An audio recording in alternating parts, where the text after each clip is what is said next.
धनबाद कोयलांचल के वरिष्ठ कांग्रेस नेता सह जिला परिषद सदस्य अशोक कुमार सिंह शुक्रवार को उत्तराखंड के भेल रानीपुर विधानसभा के दौरे से धनबाद वापस लौटे। यहां बैंक मोड़ के पुराने नगर निगम कार्यालय परिसर में कांग्रेस के कार्यकर्ताओं ने उनका फूलमाला से शानदार स्वागत किया। भारतीय राष्ट्रीय कांग्रेस AICC के द्वारा उन्हें उत्तराखंड के भेल रानीपुर विधानसभा क्षेत्र का चुनाव प्रचार कोऑर्डिनेटर बनाया गया था, जहां वो स्थानीय प्रमुख नेताओं के साथ चुनाव प्रचार में जुटे थे। हाल ही में झारखंड सरकार के स्वास्थ्य मंत्री सह धनबाद के प्रभारी मंत्री बन्ना गुप्ता ने भी भेल रानीपुर का दौरा किया था और अपने पार्टी के सम्मानित नेता अशोक कुमार सिंह के द्वारा चुनाव प्रचार में किए गए जमीनी मेहनत का जमकर तारीफ की थी और कहा था कि इस बार कांग्रेस का पताका वहां जरूर लहराएगा।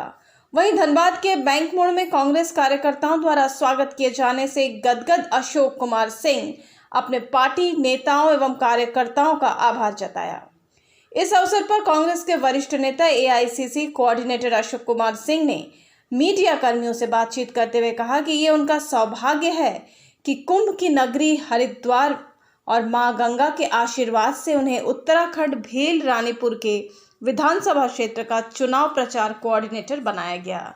ये शहर मिनी इंडिया है, जहां स्थानीय लोगों के साथ बिहार, झारखंड, यूपी के भी काफ़ी लोग बसे हुए हैं और ये शहर मजदूरों का शहर है, जहां भारत के प्रथम प्रधानमंत्री पंडित जवाहरलाल नेहरू ने भेल जैसे राष्ट्रीय लोक उपक्रम की स्थापना की थी। पिछले 35 वर्षों से इस सीट पर भाजपा का कब्जा रहा है। पहली दफा होगा जब भेल रानीपुर में कमल के जगह पर पंजा दिखेगा और पूरे उत्तराखंड में इस बार कांग्रेस की सरकार बनेगी।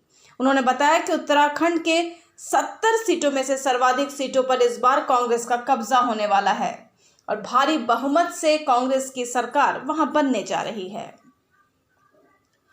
अशोक कुमार सिंह ने दावा किया कि भाजपा के कुशासन से त्रस्त उत्तराखंड में इस बार भाजपा का सफाया होना तय है। वहीं उत्तराखंड से लेकर धनबाद के कांग्रेस कार्यकर्ताओं के द्वारा दिए गए सम्मान के लिए उन्हें अपनी ओर से दिल से धन्यवाद दिया और कहा कि एक अदना सा कार्यकर्ता को उत्तराखंड के भेल रानीपुर के विधानसभा चुनाव का कोऑर्डिनेटर की जिम्मेवारी देने के लिए वे अपने कांग्रेस प्रभारी देवेंद्र यादव जी एवं सह प्रभारी महागामा विधायक दीपिका पांडे को तहे दिल से धन्यवाद एवं आभार जता रहे हैं। की नगरी हरिद्वार और मां गंगा का आशीर्वाद, जिन्होंने मुझे बुलाया अपने नगरी में, और हमारे जो प्रभारी हैं जो देवेंद्र यादव जी और सह प्रभारी दीपिका पांडे जी, उनकी नज़र शायद मुझ पे पड़ी। एक छोटा सा कार्यकर्ता धनबाद का, और जिसको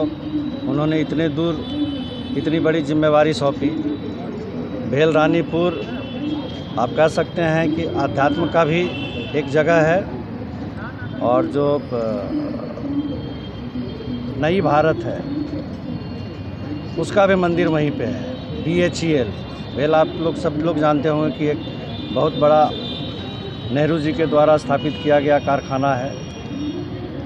तो वैसे जगह पे मुझे जिम्मेवारी दी गई, और उत्तराखंड का जो आप कह सकते हैं कि इंडस्ट्री जोन, सिडकुल जिसको कहते हैं, उसका शॉर्ट फॉर्म में सिडकुल कहता है, वो भी हमारे ही रानीपुर विधानसभा में है, जहाँ पे करीबन 5 लाख मजदूरों की क्षमता है और कोई भी हिंदुस्तान की ऐसी कंपनी नहीं है जिसका कि वहाँ पे फैक्ट्री ना हो।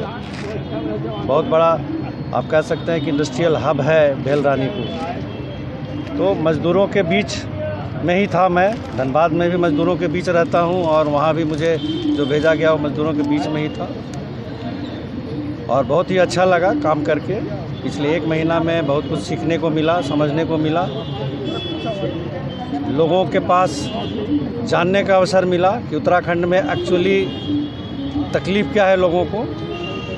जो भाजपा की सरकार है वहाँ पे पिछले 5 वर्षों से, वो किस प्रकार से उत्तराखंड को बर्बाद किया है, और जो उद्योग वहाँ पे लगे हुए हैं, चाहे BHEL हो या जो सिडकुल का इंडस्ट्री हो, वो सारे इंडस्ट्रीज़ की बर्बादी का कारण भारतीय जनता पार्टी है, जिससे वहाँ के लोगों में काफ़ी नाराज़गी था। और चूँकि मिनी भारत भी उसको कहा जाता है, वहाँ पे आपको तमाम प्रदेशों के लोग वहाँ मिलेंगे। हमारे बिहार के, झारखंड के, उत्तर प्रदेश के, हर जगह के लोग वहाँ पे हैं रोज़गार काम करने के लिए। तो एक तरह से आप कह सकते हैं कि मैं मिनी भारत का प्रतिनिधित्व कर रहा था झारखंड से, और कुल मिला जुला करके उत्तराखंड में कांग्रेस की सरकार बनने जा रही है और हम लोग भारी बहुमत के साथ, मतलब कह सकते हैं पूर्ण बहुमत के साथ वहाँ सरकार बनाएंगे। और जिस विधानसभा का प्रभारी मैं था, भेल रानीपुर, वो 35 वर्षों से बीजेपी के कब्जे में है।